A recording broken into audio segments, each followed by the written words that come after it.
안녕하세요. 반갑습니다. 주일 예배에 오신 모든 성도님들을 그리스도의 사랑 안에서 진심으로 환영합니다. 오늘 예배를 드리는 우리 모두 위에 하나님의 한결같은 은혜와 평강이 하늘로부터 풍성히 부어주시기를 간절히 바라고 기도합니다. 이제 우리 함께 전심으로 서로를 향하여 이 예배를 통해 부어주실 하나님의 사랑과 축복을 선포하겠습니다.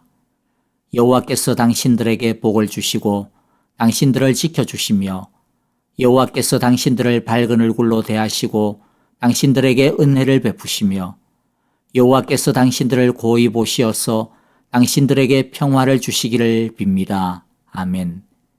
이제 우리 다 함께 한 마음으로 합심으로 기도하겠습니다.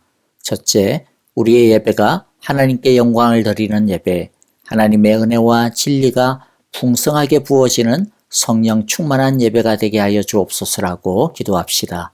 둘째, 우리의 예배가 진실한 예배, 참된 예배가 되기를 원합니다라고 기도하시겠는데요. 특별히 한 주간 동안의 우리의 죄와 허물을 참회하는 기도를 드립시다. 예수님의 보혈로 씻어 주옵소서, 성령으로 새롭게 하옵소서라고 기도합니다. 셋째, 교회를 위하여 기도하실 때 하나님의 뜻과 소원을 이루는 교회, 또 가르치는 교회, 전파하는 교회, 치유하는 교회로 건강하게 세워지게 하소서라고 기도합시다. 다 함께 한 마음으로 통성으로 기도하시겠습니다.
땅 위에 험한 길 가는 동안 참된 평화가 어디 있나. 우리 모두 다 예수를 친구 삼아 참 평화를 누리겠네.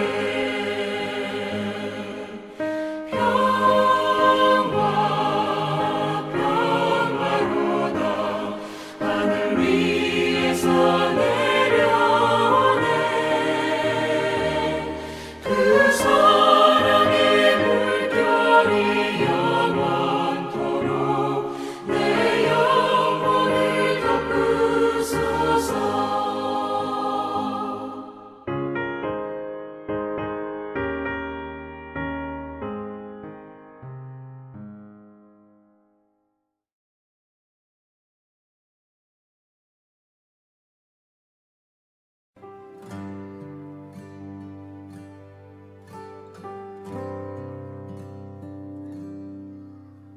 보혈을 지나 하나님 품으로, 보혈을 지나 아버지 품으로, 보혈을 지나 하나님 품으로 한 걸음씩 보혈을 지나, 보혈을 지나 하나님 품으로, 보혈을 지나 아버지 품으로, 보혈을 지나 하나님 품으로 한 걸음씩 존귀한 주보혈이, 존귀한 주보혈이 내 영을 새롭게 하시네. 새롭게 하시네. 존귀한 주보혈이 내 영을 새롭게 아멘. 우리 자매님들만 고백하겠습니다. 보혈을 지나 하나님 품으로, 보혈을 지나 아버지 품으로, 보혈을 지나 하나님 품으로 한 걸음씩 나아가. 형제님들 고백하겠습니다. 보혈을 지나, 보혈을 지나 하나님 품으로, 보혈을 지나 아버지 품으로, 보혈을 지나 하나님 품으로 한 걸음씩 나아가. 다 같이 존귀한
아버지, 오늘 이 거룩한 복된 날 아침 주의 사랑하는 귀한 성도들이 주의 입술로 귀한 성원을 찬양 드리며 구속의 은혜로 말미암아 하나님 아버지 주의 제단 앞에 엎드려 기도 드리며 아버지 이 시간 드리는 이 예배를 받아 주시옵소서. 하나님, 거부당한 가인의 예배가 아니라 하나님 앞에 상답되었던 아벨의 제사가 이 시간 되어지기를 원합니다. 하나님, 이 시간 저희들의 헌물과 아버지 기도하며 찬양 드리는 이 제사가 하나님 앞에 상달되는 제사가 되게 하여 주시옵소서. 하나님, 이 시간도 우리들의 모든 죄악들을 주님께서 씻기실 것은 씻기시고 닦으실 것은 닦으셔서 우리들 자신이 온전히 주님 앞에 산 제물이 될 수 있도록 주님 역사하여 주시옵소서.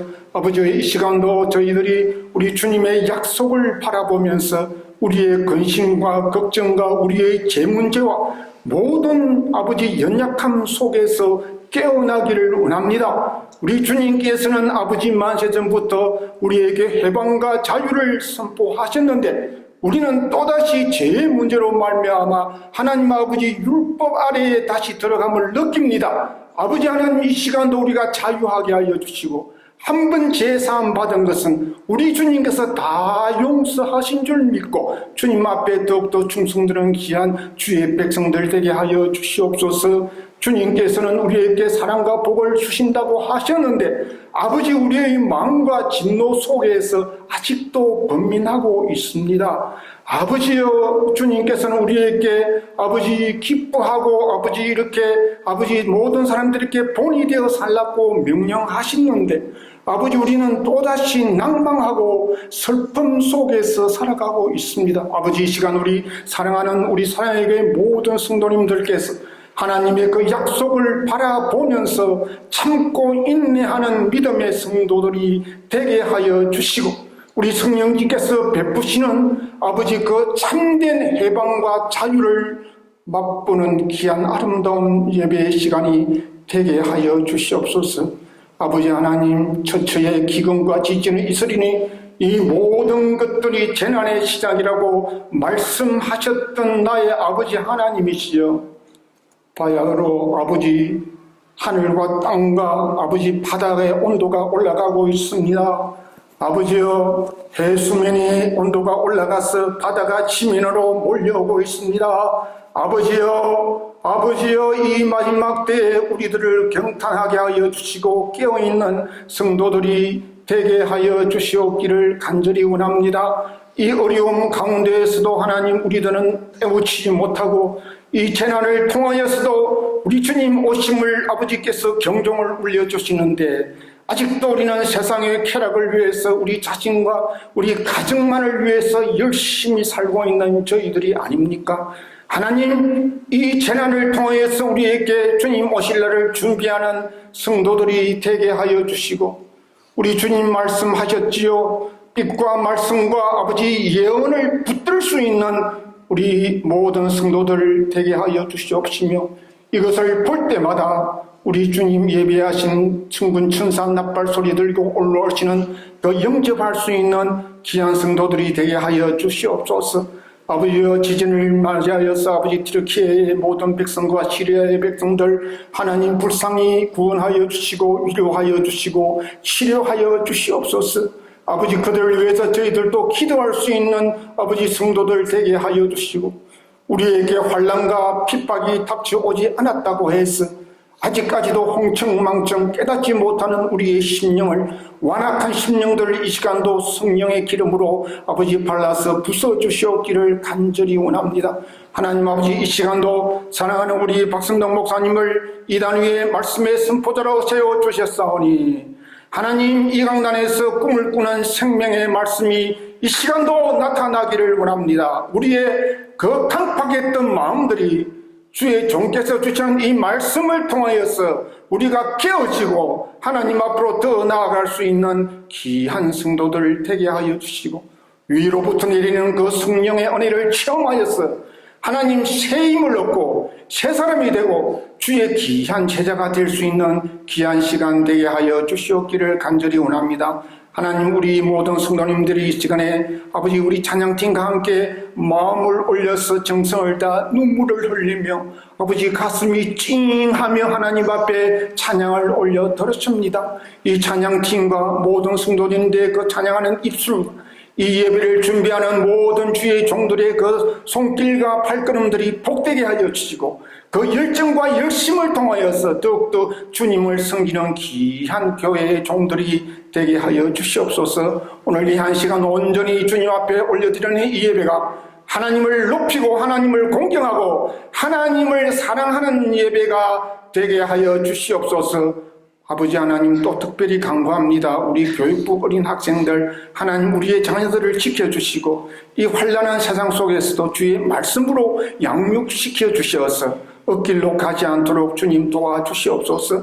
세계 만방국계 겉에서 선교하는 선교사님들, 주님 그들의 건강과 아버지 가정과 모든 어려운 문제들 해결하여 주시고 이 어려운 때에 주의 뜻하시는 그 열매 맺을 수 있도록 귀한 도구로 사용하여 주옵소서. 모든 예배의 시종을 주님 앞에 의탁합니다. 예배 순서마다 주님께서 성령으로 기름으로 발라주실 줄 믿사옵고 모든 영광 주님께 올려드리오며 거룩하신 우리 구주 예수님 이름 받들어 감사하며 기도드리옵나이다. 아멘. 여러분들 안녕하세요. 한 주간도 평안하셨습니까? 모두들 평안하셨죠? 우리 함께 이제 하나님의 말씀을 같이 읽겠습니다. 요한계시록 3장 1절부터 6절입니다. 1절 제가 한 절 읽고요. 여러분들 6절 한 절씩 나누어서 읽겠습니다. 4대 교회의 신부름꾼에게 이렇게 써보내어라. 하나님의 7년과 7결을 가지신 분이 말씀하신다. 나는 내 행위를 안다. 너는 살아있다는 이름은 있으나 실상은 죽은 것이다. 깨어나라. 그리고 아직 남아있지만 막 죽어가는 자들을 굳건하게 하여라. 나는 내 행위가 나의 하나님 앞에서 완전하다고는 생각하지 않는다. 그러므로 내가 그 가르침을 어떻게 받고 어떻게 들었는지를 되새겨서 굳게 지키고 회개하여라. 만일 내가 깨어있지 않으면 내가 도둑같이 올 것인데 어느 때에 내가 내게 올지를 너는 알지 못한다. 그러나 사대에는 자기 옷을 더럽히지 않은 사람 몇이 있다. 그들은 흰 옷을 입고 나와 함께 다닐 것인데 그들은 그럴 자격이 있기 때문이다. 이기는 사람은 이와 같이 흰 옷을 입을 것인데 나는 그의 이름을 생명책에서 지워버리지 않을 것이며 내 아버지 앞과 아버지의 천사들 앞에서 그의 이름을 시인할 것이다. 귀가 있는 사람은 성령이 교회들에 하시는 말씀을 들어라. 아멘. 우리 잠깐 기도하겠습니다. 하나님 아버지, 오늘도 우리에게 귀한 생명의 말씀 주셨습니다. 들을 귀 있는 자는 들으라 하셨사오니 주님, 우리의 마음의 귀, 영의 귀를 활짝 열어 주님 말씀 사모하게 하여 주옵소서. 말씀 받고 회개하며 말씀 받고 삶으로 열매 맺게 하여 주옵소서. 성령 하나님, 오늘 이 시간 우리를 지키시고 보호하셨소. 우리 마음 가운데 찾아오는 각종의 잡념들과 잔상들과 또 여러 가지 흐트러진 마음들 없도록 지켜주시며 오직 주만 보게 하여 주옵소서. 하나님의 말씀의 영광을 모두가 체험하게 하옵소서. 예수님 이름으로 기도합니다. 아멘. 자, 오늘 우리가 네 번째 편지입니다. 사대에게 보내는 편지. 자, 7교회 잠깐만 한번 정리해 볼까요? 어떤 교회였죠? 처음에 에베소, 그 다음에 서머나, 그 다음에 뭐였습니까? 버가모, 두아디라까지 우리가 있습니다. 그 다음 남아있는 게 이제 사대, 그 다음에 뭐죠? 빌라델비아, 라오디게아. 자, 오늘날에는 이 사대, 사르디스라고 불리는 도시인데요. 지금은 가면 그냥 조그만 촌입니다. 하지만 고대로부터 이 사대, 사르디스는 굉장히 유명한 도시입니다. 사대는 당시 최대의 금 생산지로 최고의 부를 누리고 있었습니다.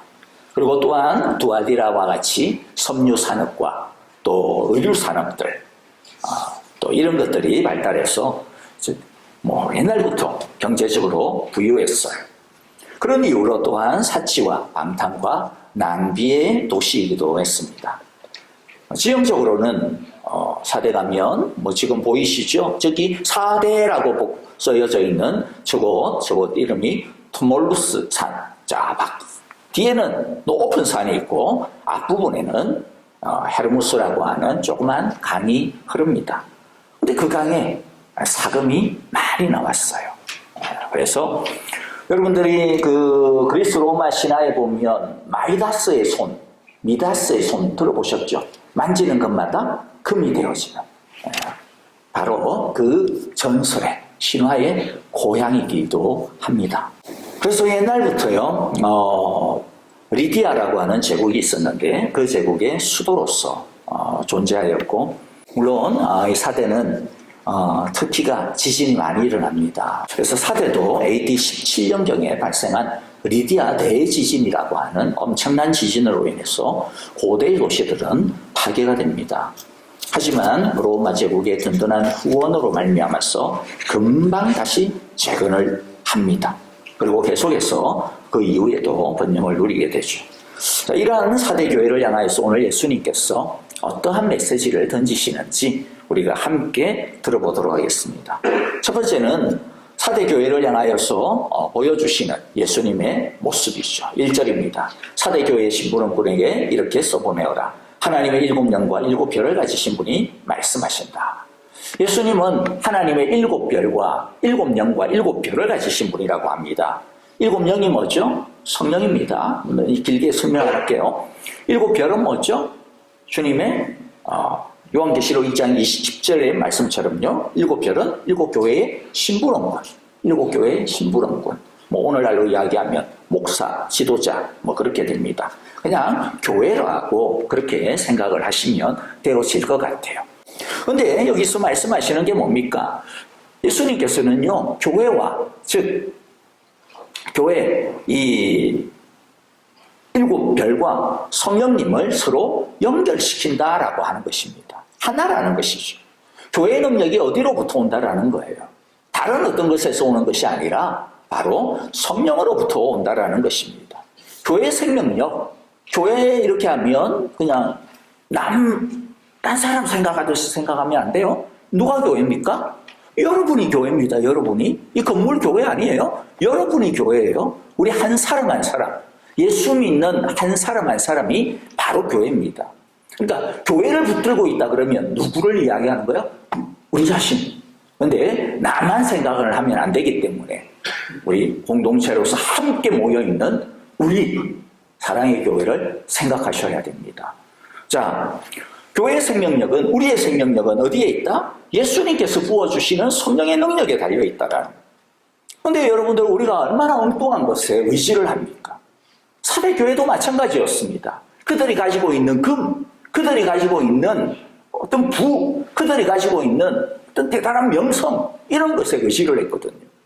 근데 여러분들, 정말로 교회를 교회되게 하는 것, 힘나게 하는 것, 그 가운데 능력 있게 하는 것은 주님께서 뭐라고 이야기해요? 너희들이 가지고 있는 금땡이 아니다라는 겁니다.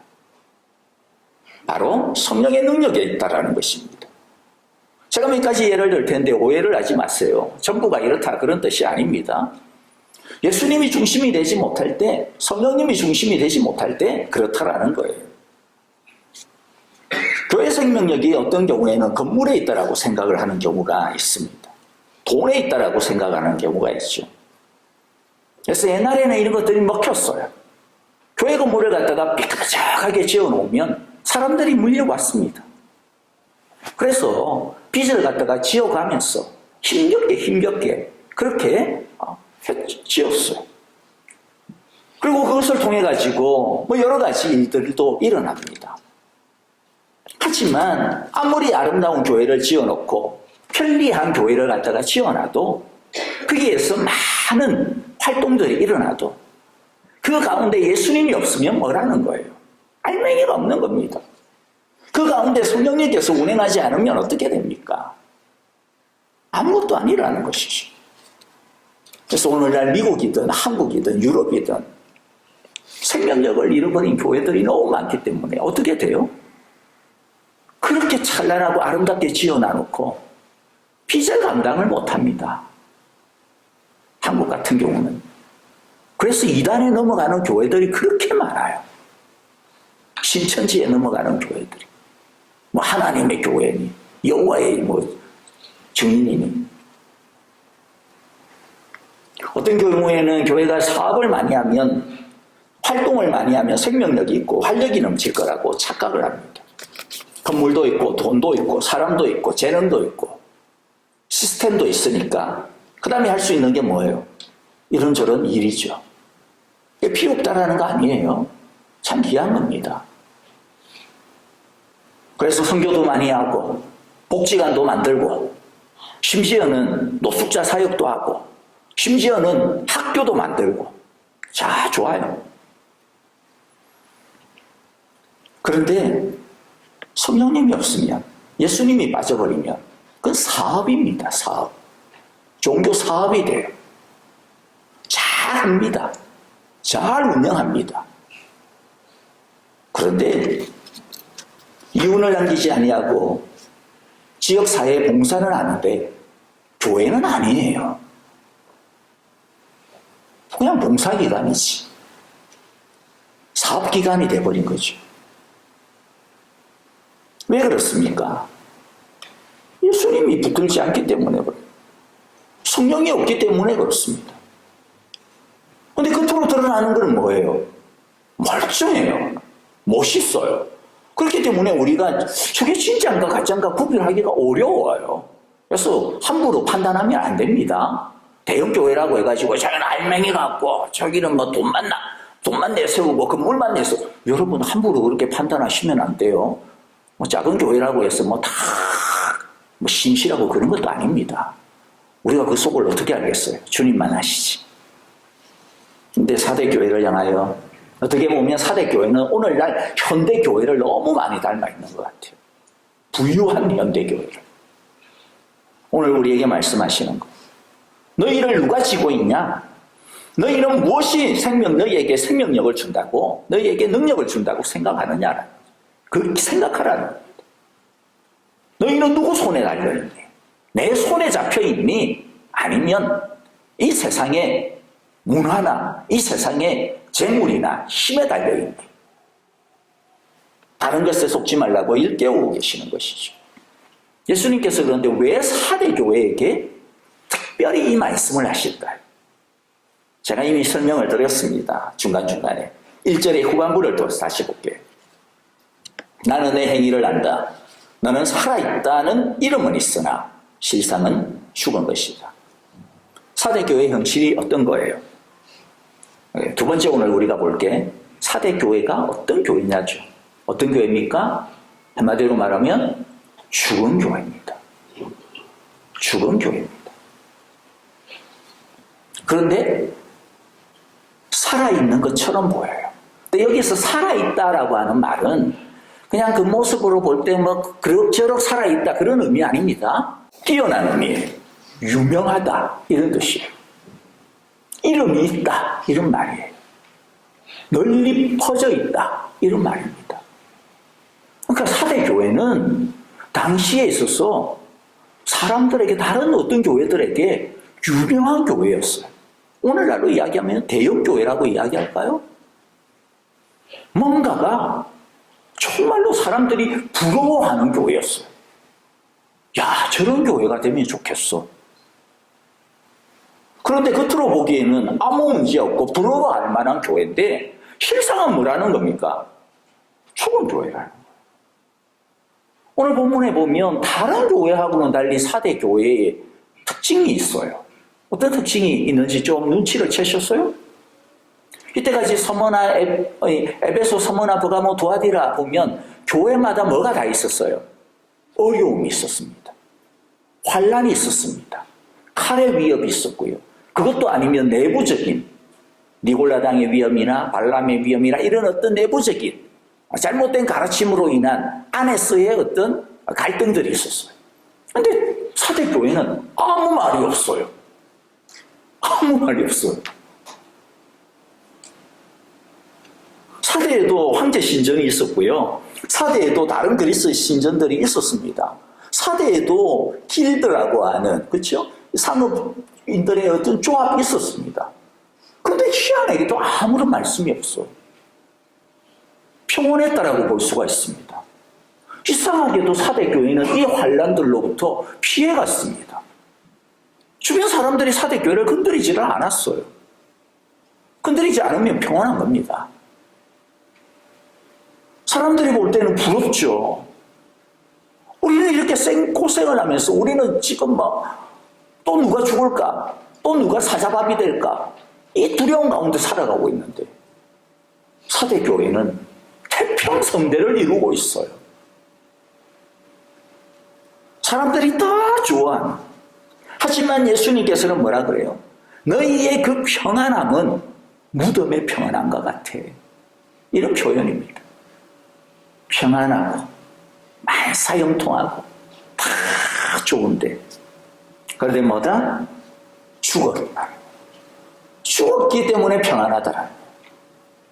어떻게 보면 사대교회가 평안한 이유는 죽었기 때문에 옆에서 안 건드렸을 수도 있어요. 죽었는데 사탄이 왜 건드려요? 괜히 건드려가지고 깨우면 안 되지. 잠자고 있는데. 여러분들 우리들이 생각해 볼 수 있는 질문이 이겁니다. 이제 그럼 도대체 사대교회가 왜 영적으로 죽게 되었을까? 도대체 그 사대교회 안에 어떤 문제가 있었길래? 그것을 통해서 우리 자신을 한번 돌아보기를 원해요. 첫 번째는요, 사대교회는 중심이 빠져버린 외형주의, 형식주의가 그 교회를 뒤덮고 있었습니다. 중심이 빠져버린 형식주의, 외형주의가 우리를 영적으로 죽게 만듭니다. 1절 후반부 다시 봅니다. 나는 내 행위를 안다. 너는 살아있다는 이름은 있으나 실상은 죽었다. 뭐라 그래요? 내 행위를 안다. 2절에도 똑같이 이야기합니다. 나는 내 행위가 나의 하나님 앞에서 완전하다고는 생각하지 않는다. 자, 여기서 행위라고 하는 게 하나처럼 보이지만 원래는 행위들이라는 뜻입니다. 여러 가지 다양한 행위들. 어떤 행위들일까요? 예수 믿는 사람, 교회가 할 수 있는 다양한 활동들이 있었다라는 거예요. 사대교회가 활동이 없었다라는 거 아닙니다. 다양한 활동들이 있었습니다. 예배도 있었고 목장 모임도 했고요. 헌금도 열심히 했고 선교도 열심히 했고 구제도 열심히 했고 봉사도 열심히 했고 다 했습니다. 다 했습니다. 활발하게 했습니다. 다른 사람들이 보고 놀랄 정도로 살아있다라고 생각할 정도로 유명하다라고 생각할 정도로 다 했습니다. 근데 문제가 뭐예요? 2절에 보니까 이야기하죠. 내 행위를 갖다가 내가 판단해 보니 안다라고 하는 게 그거죠. 판단해 보니 뭐라는 겁니까? 나의 하나님 앞에서는 완전하지 않아. 너 행위 많기는 한데 하나님의 기준에서 못 미친다라는 거예요. 완전하다라고 하는 뜻은 채워지다, 달성하다라고 하는 뜻이 무엇인가 여기에 도달하는 게 완전한 거예요. 하나님의 기준에 도달하지 못한 겁니다. 근데 성경에서 하나님의 기준에 도달하지 못했다라고 하는 말을 할 때 대부분 어떤 의미를 이야기합니까? 겉으로 드러나는 게 아니에요. 그렇죠? 뭘 이야기해요? 중심을 이야기합니다. 사대교회가 많은 사업들과 많은 행동들과 많은 시스템들과 정말로 잘 갖춰진 그와 같은 것들이 있다 할지라도 사람들이 볼 때 저 교회는 정말로 지역사회를 위해서 훌륭한 교회구나. 저 교회에 있는 사람들은 정말로 신사적이구나 라고 하는 말을 해도 그런데 그들 마음 가운데는 뭐가 빠져 있어요? 하나님을 향한 중심이 빠져 있는 겁니다. 그냥 사회사업하는 겁니다. 하나님께서 원하시는 중심, 마음 어떤 것들일까요? 여러 가지가 있겠지만 저는 두 가지를 여러분들에게 좀 오늘 말씀드리고 싶어요. 하나는 두 마음을 품지 아니하는 중심입니다. 그게 중심이죠. 내 마음 가운데 이 사람도 좋아하고 저 사람도 좋아하고 그러면 그건 아니잖아요. 우리가 사람을 좋아할 때도 그거는 아니다라고 이야기하지 않습니까? 하나님께서 원하시는 마음은 오직 하나님만 사랑하는 마음입니다. 야고보서 4장 8절에서 그래서 하나님께로 가까이 가십시오. 그래야만 하나님께서 가까이 오실 것입니다. 어떤 게 가까이 가는 겁니까? 죄인들아 손을 깨끗이 해라. 어떤 손을 깨끗이 해라? 두 마음을 품은 사람이요 마음을 순결하게 하십시오. 두 마음을 품고 기도하고 두 마음을 품고 예배하고 두 마음을 품고 활동하고 사랑하고 노라는 거예요. 그건 가까이 오는 게 아니야 라는 거예요. 여러분, 해바라기가 해를 따라 뺑뺑뺑뺑 돈다며요. 저는 안 봐서 모르겠습니다. 진짜 그런지. 그런데 그렇다 그러니까 또 저는 마음이 착한 사람이라서 믿어요. 여러분, 해바라기가 해를 바라보며 뺑뺑 돌듯이 성도는 해바라기가 아니고 그럼 뭐가 돼야 될까요? 하바라기가 돼야 돼요. 하나님만 바라보고 뺑뺑 돌아야 되는 것이죠. 주바라기가 돼야지. 주님만 바라보고 뺑뺑 돌아야지. 이게 두 마음을 품지 아니하고 오직 주님만 바라보는 마음입니다. 또 하나님께서 원하시는 중심은 상하고 통회하는 마음이라고 합니다. 시편 51편 16절 17절에 보니까 주께서는 재물을 기뻐하지 아니하시나니 그렇지 아니하면 내가 드렸을 것이라. 주는 번제를 기뻐하지 아니하시나이다. 하나님께서 구하시는 제사는 상한 심령이라. 하나님이여 상하고 통회하는 마음을 주께서 멸시하지 아니하시리라. 하나님은 우리가 잘난 것을 기대하지 않아요. 왜냐하면 하나님의 못 미치기 때문입니다. 아무리 잘나봐야 뭐 얼마나 대단하게 잘났겠어요. 우리가 못나고 우리가 부족하고 우리가 넘어지고 우리가 흐트러져도 하나님께서 원하시는 것은 뭡니까? 오직 하나님의 은혜만을 바라보고 하나님의 바짓가랭이를 붙드는 마음입니다. 그게 상하고 통회하는 심령입니다. 오직 주님만 사모하는 마음이죠. 하나님의 은혜만이 우리를 살릴 수 있다라고 하는 마음입니다. 그런데 사대교회는 자신들의 외형에, 자신들의 이름에, 자신들의 사업의 행위에 도취하였습니다. 우리도 마찬가지예요. 우리가 우리의 겉모양의 마음이 팔리면 그때부터 우리의 중심이 무너지기 시작을 합니다. 두 번째 사대교회는 작은 것에 소홀히 했습니다. 작은 것에 소홀할 때 우리는 영적으로 죽게 됩니다. 사대교회 보면 2절 같은 경우 보면요, 깨어나라. 그리고 아직 남아있지만 막 죽어가는 사람들을 굳건하게 해라. 깨어나라 이야기하죠. 3절에도 똑같이 말이 나옵니다. 만일 내가 깨어있지 아니하면. 사대교회에 자주 등장하는 말이 깨어있어야 된다라고 하는 말을 해요. 왜 사대교회에게 깨어있으라고 하는 말을 많이 하느냐? 사대라고 하는 이 도시의 이 이야기는 너무나도 유명한 이야기이기 때문에 그렇습니다.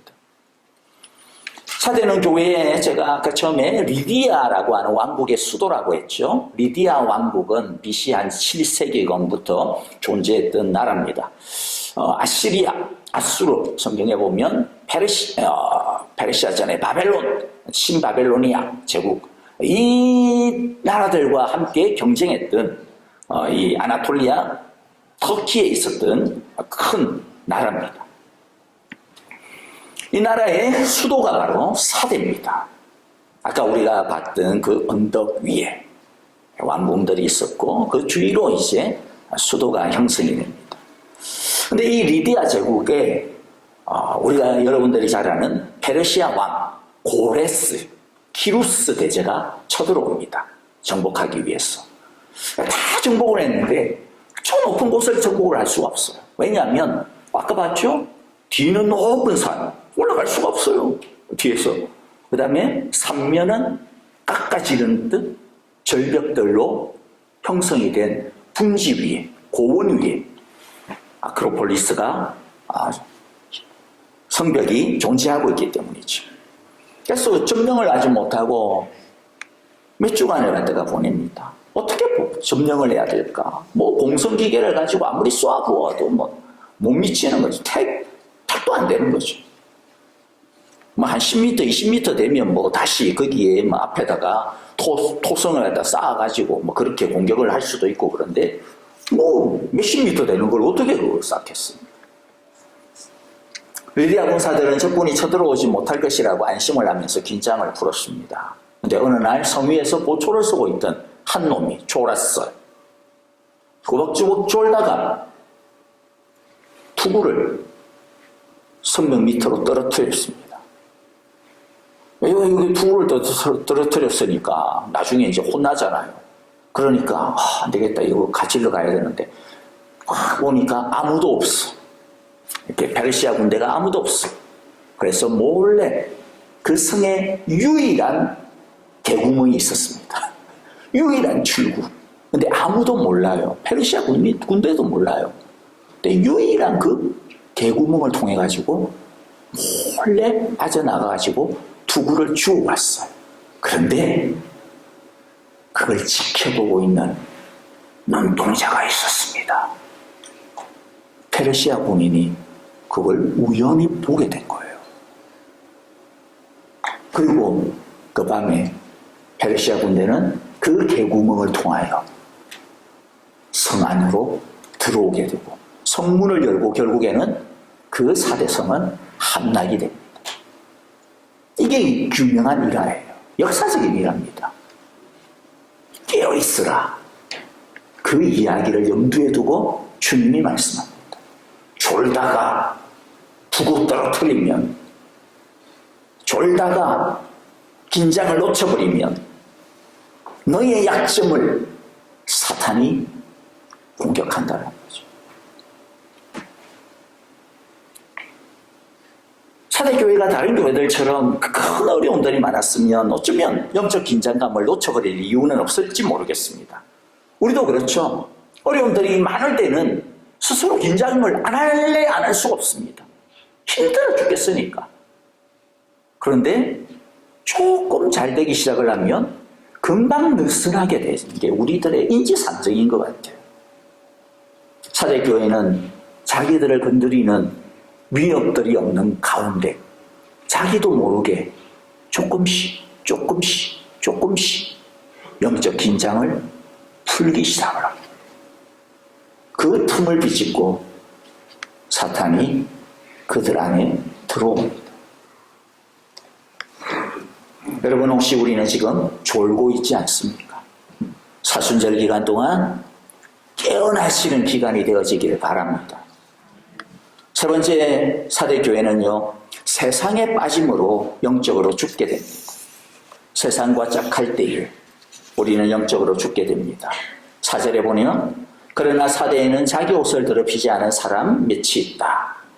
자기 옷을 더럽히지 아니하는 사람 몇이 있다. 그러니까 몇 사람은 자기 옷을 안 더럽혔어요. 그럼 나머지는 다 더럽힌 거죠. 나머지는 다 더럽혔어요. 100사람 중에 한두 사람 빼고 나머지는 다 더럽혔어요. 근데 여기서 자기 옷을 더럽힌다라고 하는 뜻이 뭘까요?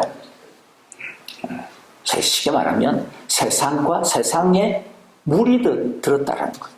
세상에 물이 들었다. 세상의 가치관에 물이 들었다라는 거예요. 세상의 욕망에 물이 들었다라는 거죠. 세상의 유행에, 세상의 문화에 물이 들었다라는 것입니다. 교회 안에서는 거룩한 모습으로 기도도 하고 말도 거룩하게 하고 섬김도 거룩하게 하고 교회 안에서는 그럴싸한데 세상으로 가면 어떻다라는 거예요? 똑같다라는 겁니다. 세상으로 가면 모르는 사람이 그 사람을 보면 이 사람이 예수를 믿는 사람인지 아닌지 구분이 안 되는 사람이라는 거죠. 그게 물이 든 겁니다. 여러분들은 어떻습니까? 세상 속에서 내 모습은 어떻습니까? 나를 아는 아무도 없는 그곳에서 나는 어떤 사람입니까? 나는 예수 믿는 사람입니까? 아니면 편한 대로 사는 예수 믿는 세상 속의 사람입니까? 이 세상의 재미와 욕심에 이끌려 우리의 마음 가운데 어떤 마음이 찾아와요? 이거 한 번만 좀 쉽게 가면 안 될까? 한 번만 좀 그냥 눈 좀 딱 감고 말씀 잠깐 하나님 잠깐만 기다리세요. 잠깐만 이거 딱 한 번만 그냥 내 마음대로 해볼게요. 근데 그 한 번만이 나중에는 어떻게 돼요? 한 번만 더. 한 번쯤이야 어때?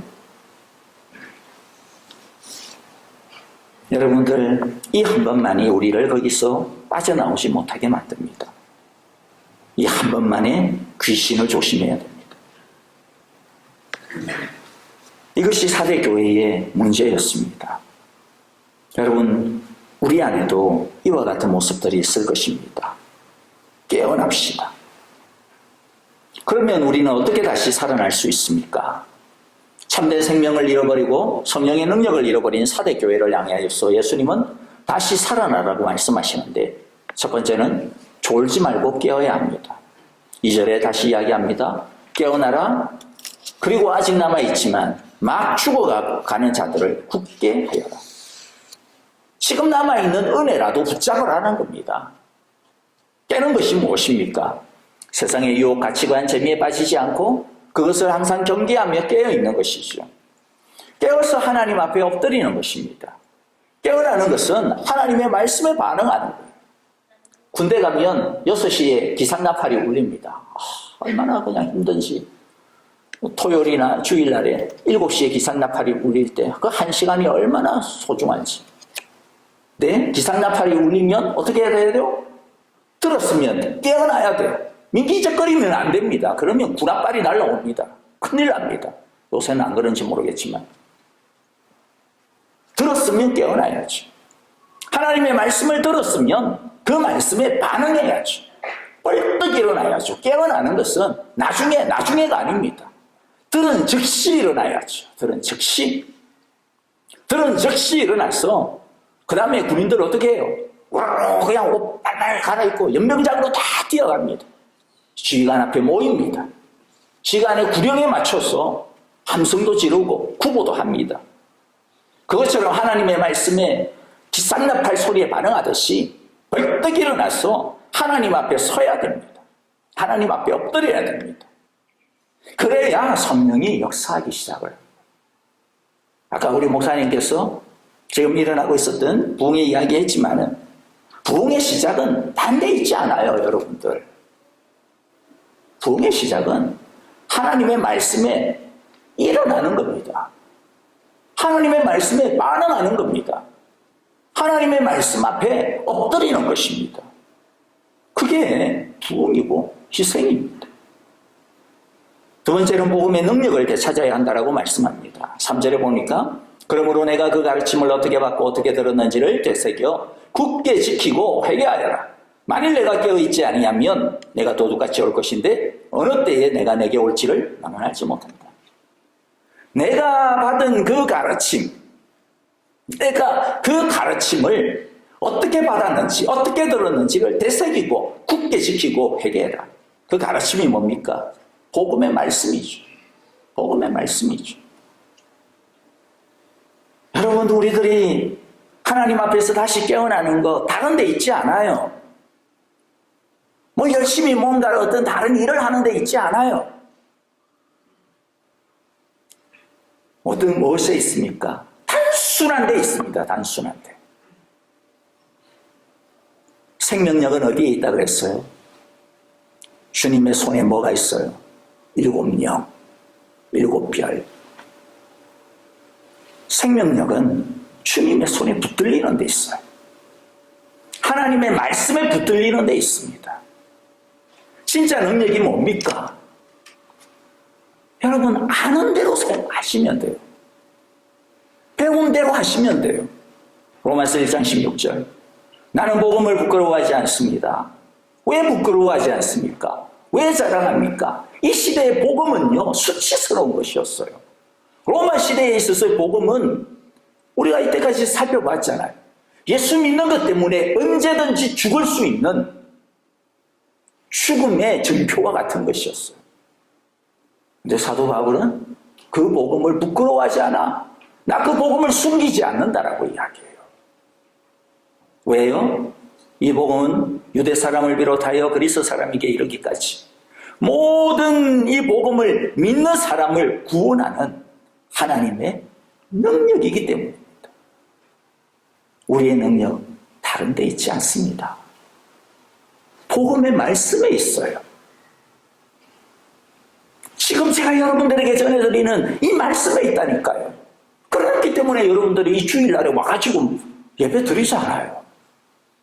그걸 알면 진짜 온 마음을 다해서 하나님의 말씀을 사모하시라는, 귀만 열지 말고 그게 성령이 귀 있는 자들에게 하시는 당부죠. 그래야 이긴다라고 하시잖아요. 복음의 능력의 말씀이 십자가의 말씀처럼 우리를 자유하게 합니다. 로마가 무엇에 넘어졌어요?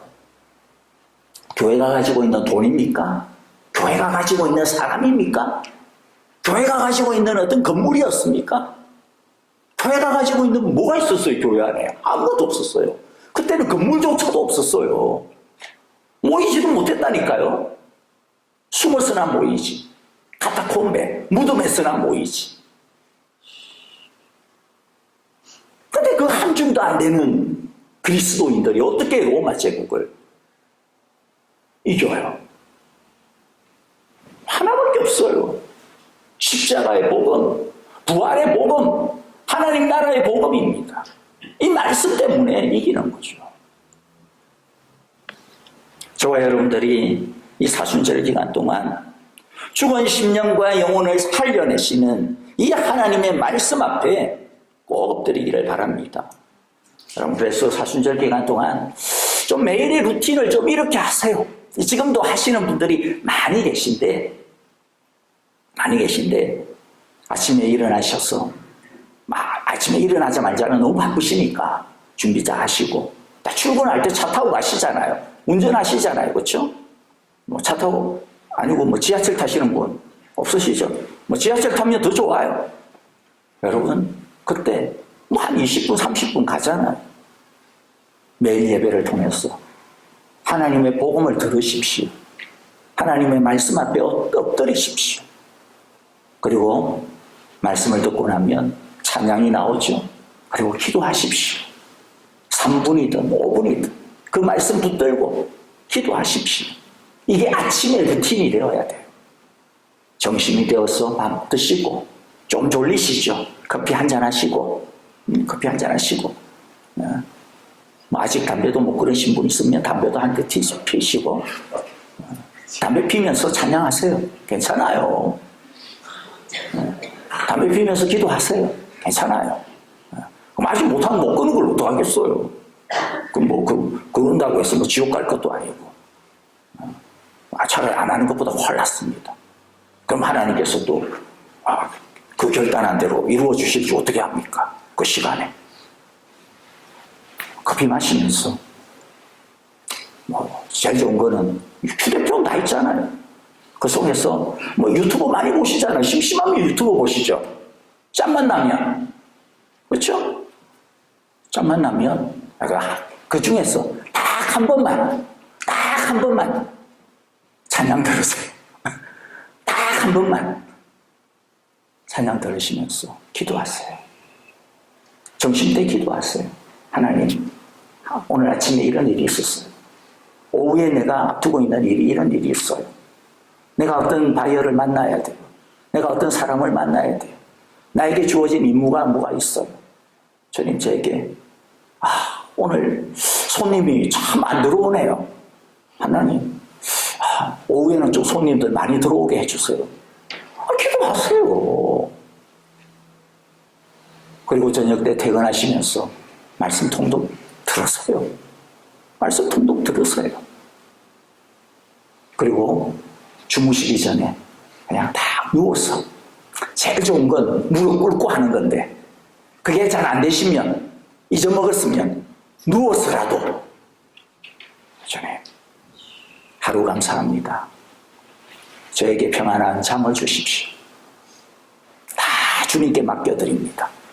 누워가지고 다른 계획 세우지 마세요. 그러면 잠 못 잡니다. 주님께 다 맡깁니다.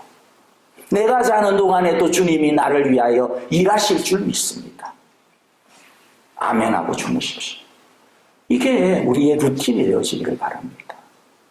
이게 복음 앞에서 깨어있는 것이죠. 이것을 통해서 우리 모두 사순절 기간 동안 사대처럼 살아있으나 실제로는 죽은 그런 모습이 아니라 이름도 살아있고 내용은 더더욱 살아있는 주님의 신실한 하나님의 백성들이 다 되시기를 간절히 바라고 기도합니다.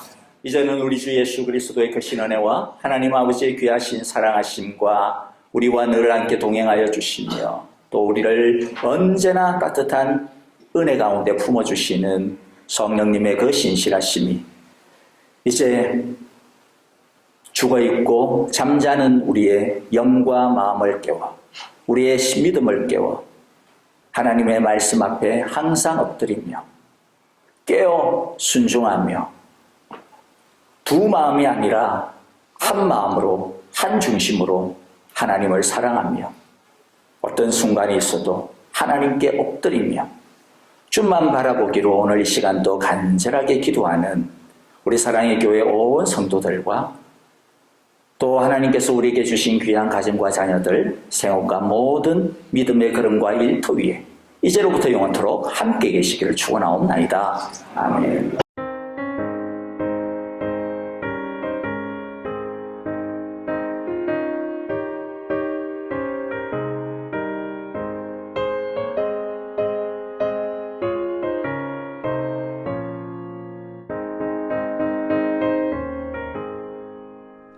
고난 내 영혼 편히 쉴 곳과 분명히 이뤄도 안전한 보고 폭풍까지도 다스리시는 주의 영원한 발을 지혜 주의 영원하신 발 함께 하사 항상 나를 붙드시니 어느 곳에 가든지 요동하지 않음은 주의 팔을 의지함이라.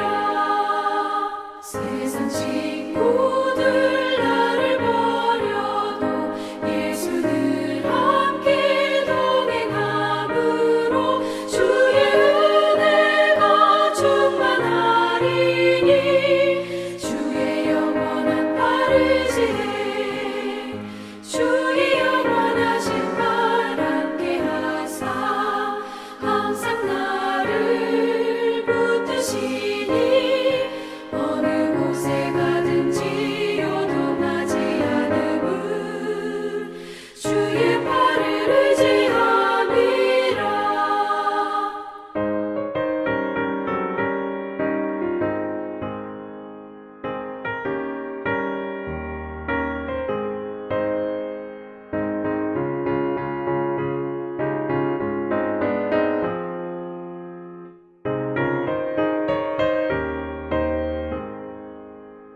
나의 믿음이 연약해져도 미리 예비한 힘을 주시며 위태할 때도 안보하시는 주의 영원한 팔을 지혜 주의 영원하신 발 함께 하사 항상 나를 붙드시니 어느 곳에 가든지 요동하지 않음은 주의 팔을 의지함이라. 능치 못한 것 주께 없으니